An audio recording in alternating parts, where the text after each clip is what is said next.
Bagian Mukah terletak di wilayah tengah Sarawak dan sebagian besar kawasannya menghadap Laut Cina Selatan, yaitu menganjur sepanjang 200 km dari Balingian di sebelah timur sehingga ke Belawai di sebelah barat. Keluasan persempadanan seluas 6.997,61 km persegi dengan jumlah populasi yaitu 124.311 orang penduduk pada tahun 2008. Mukah mempunyai banyak keunikan tersendiri seperti makanan yang eksotik, budaya, kepercayaan, dan lain-lain. Mukah menjadi pusat kebudayaan orang Melanau dan pesta kaul yang diraikan pada bulan April oleh nelayan tempatan merupakan salah satu acara tahunan yang penting di sini. Mukah juga merupakan tempat di mana penanaman perbuatan sagu dibuat. Kawasan di persekitaran Mukah ialah tempat penanaman sagu yang sangat penting. Kini, perbandaran telah dilakukan dengan pesat untuk menarik pelabur asing datang ke Mukah. Mukah turut terkenal dengan kesenian. Antara seni yang terkenal di Mukah adalah seni batik yang berasal dari kampung Telian Mukah. Batik ini dikenali sebagai batik linut. Batik linut merupakan batik yang istimewa berbanding batik biasa kerana bahan utama untuk menghasilkan batik ini adalah menggunakan tepung sagu. Proses pertama bagi menghasilkan batik linut adalah dengan mencampurkan tepung sagu dengan air panas dan tunggu sehingga sejuk. Proses kedua adalah silk screen, iaitu meletakkan linut ke atas kain dan seterusnya dikeringkan menggunakan pengering rambut. Selepas itu, proses seterusnya adalah proses mewarna. Terdapat dua teknik iaitu neptol dan remezol. Teknik neptol lebih cepat proses pengiringannya berbanding remezol. Selepas siap diwarnakan, kain tersebut akan dijemur sehingga kering bagi memastikan warna dapat menyerap ke dalam kain. Selepas kering, kain tersebut akan dicuci menggunakan tangan bagi memastikan warna pada kain tersebut tidak meluntur.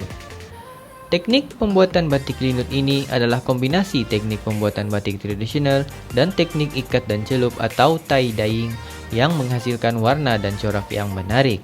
Sistem ekonomi merupakan aspek terpenting dalam kesinambungan hidup sesebuah masyarakat atau kelompok. Kepelbagaian kaum serta cara hidup yang unik menyumbang kepada jenis aktiviti ekonomi yang kreatif. Begitu juga di Mukah yang kaya dengan aktiviti ekonomi yang unik, antaranya ialah perusahaan sagu. Perusahaan sagu ini telah dilakukan selama ratusan tahun sehingga kini. Ini adalah hasil kutipan daripada petani tempatan. Apa yang mereka lakukan adalah setiap keluarga akan menebang dan seterusnya dijualkan kepada pemborong untuk dibawa ke kilang. Di kilang, balak-balak itu akan diproses dan diekspor ke luar negara. Sagu dihasilkan dengan cara yang baik.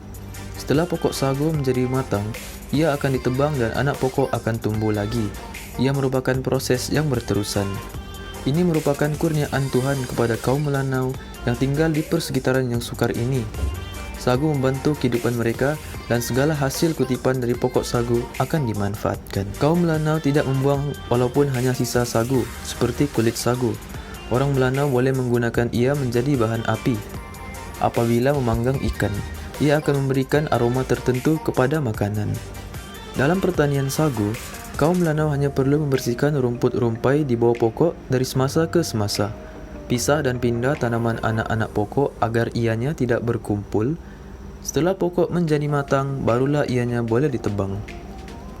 Inilah sebabnya mengapa kehidupan kaum Melanau sungguh indah. Suasana dan bunyi riak pokok-pokok sagu, kedinginan kawasannya beserta bau payah, ini merupakan gaya hidup dan mata pencarian masyarakat Melanau yang berkait rapat dengan dunia sagu. Kehidupan masyarakat Melanau menyelaras dengan sagu. Ia merupakan pokok kehidupan bagi mereka. Salah satu adat yang tiada di dalam buku sejarah adalah Jerunai. Jerunai ini terletak di daerah kecil iaitu di Kampung Telian Mukah, Sarawak.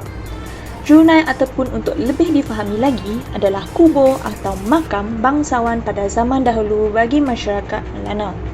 Sebelum itu, masyarakat Melanau ini mempunyai hierarki iaitu dari bangsawan Piko 9, Piko 7 dan Piko 5. Piko 5 ini adalah golongan hamba atau golongan terendah dalam masyarakat Melanau. Kisah Jerunai ini adalah mayat bangsawan yang telah mati yang akan disimpan di dalam tempayan sehingga mereput dan menjadi tulang rangka sahaja. Tempayan ini lalu diletakkan pada lubang tiang kayu belian yang dinamai Jerunai.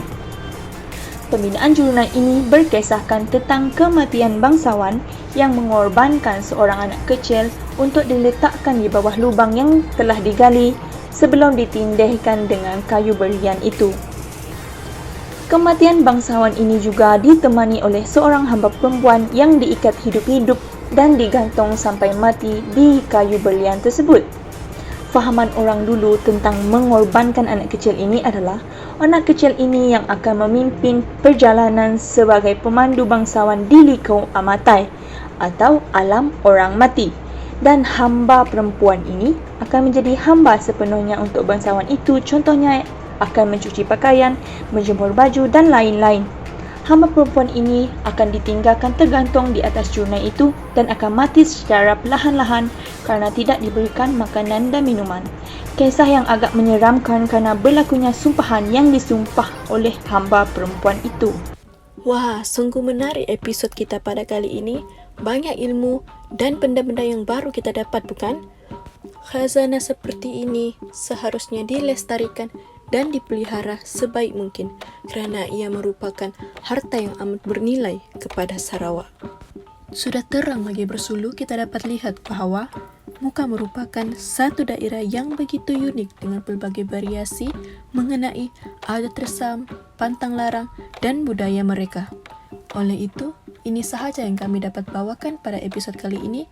Sekian daripada kami, sehingga berjumpa lagi dalam rancangan Raun Sarawak Ju yang akan datang.